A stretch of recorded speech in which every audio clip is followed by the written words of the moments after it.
program. Now, here are some of your stories in brief. We begin with the Kano State Resident Electoral Commissioner Shehu Arabu is giving an update to journalists on the Commission's readiness to commence the governorship supplementary elections on the 23rd of March across 28 local government areas of the state. He says the major reasons for inconclusive elections was overvoting and violence. Elsewhere in Bayelsa, about 40 victims and eyewitnesses have so far witnessed, or rather testified, before the Justice Inakade Eradiri-led Judicial Commission of Inquiry over the violence and mayhem that took place in some parts of Bayelsa State during and after the presidential and National Assembly elections. The testifiers who took turns shared their experiences at the multi-door courthouse in Yenagoa. The commission was set up in line with provisions of Section 2, Subsection 1, Cap C8 of the Commission of Inquiry laws of Bayelsa State.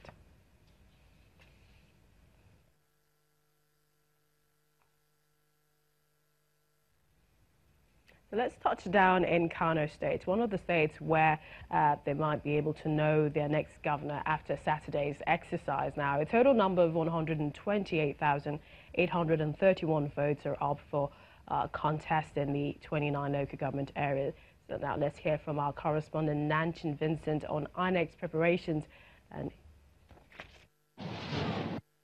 the preparations for the governorship rerun elections in Kano State is in top gear as the Independent National Electoral Commission office headquarters here in Kano has already started the distribution of sensitive and non-sensitive materials to all the local government areas where this rerun elections will be taking place.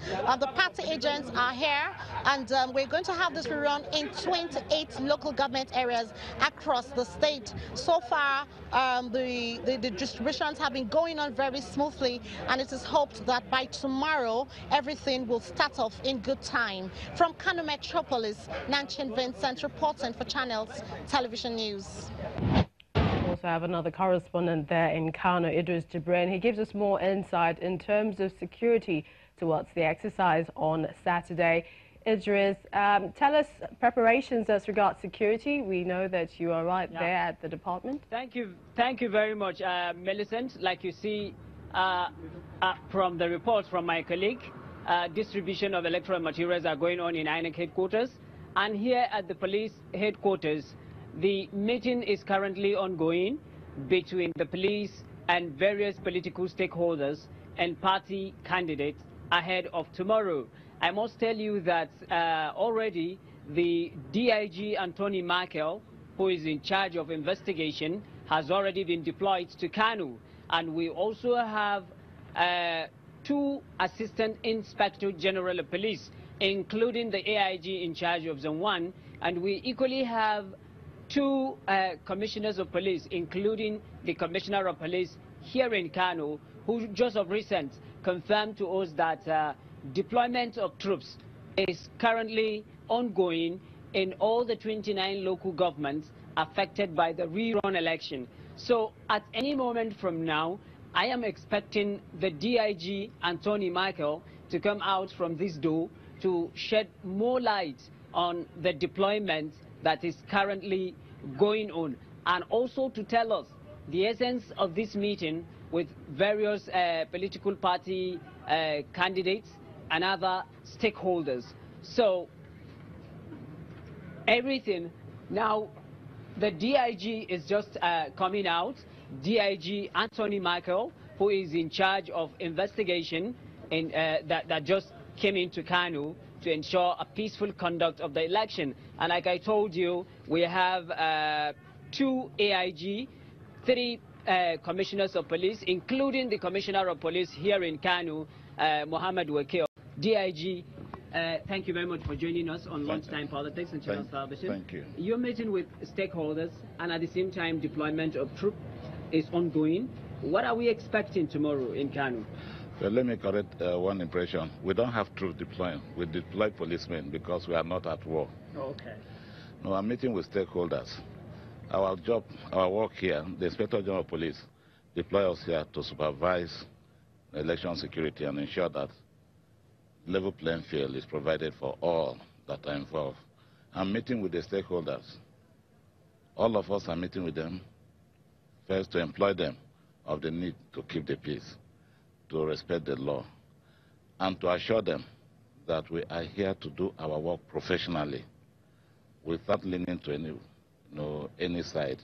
We are police, and our work is to maintain law and order, ensure that the public, those who are involved in this process, are protected, and the voters go about casting their votes without fear or molestation. Before now, sir, we've seen the Kano State Police Commissioner, CP Muhammad Wakil, following from one point to another himself, trying to see how the governorship election that was cancelled is peaceful. And now you are here. Are you doing the same thing? We started doing it right from yesterday. Okay. And the commissioners of police that have also been deployed, you can see them here, will do the same thing. They will be deployed to various areas, and they will go around those areas to ensure thank you very that much, the sir, for talking to us. Yeah, thank you, Millicent. That's it from the DIG, Anthony Michael. And let's get back to you in the studio for the rest of the program. All right. Thank you so much, correspondent there in Kano, Idris Jibred.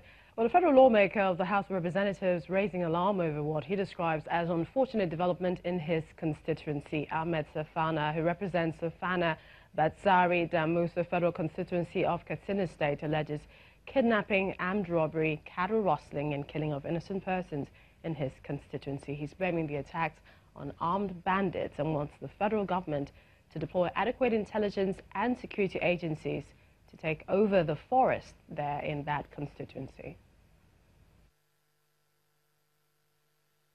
I'm deeply saddened to inform you that the constituency has been taken over by armed bandits who constantly harass our people, kidnap our men, women, and children for ransom. Herders who are being attacked every now and then by cattle rustlers are now afraid to freely graze their cattle. We are therefore calling on the federal government of Nigeria to, as a matter of urgency, deploy adequate intelligence and security agencies, preferably the military, to take over Dajerugu forest and flush out these criminals. We're still watching preparations ahead of the supplementary elections tomorrow. Benue is next in the North Central. Our correspondent Pius Angbo joins us now for the latest. Good to see you, Pius.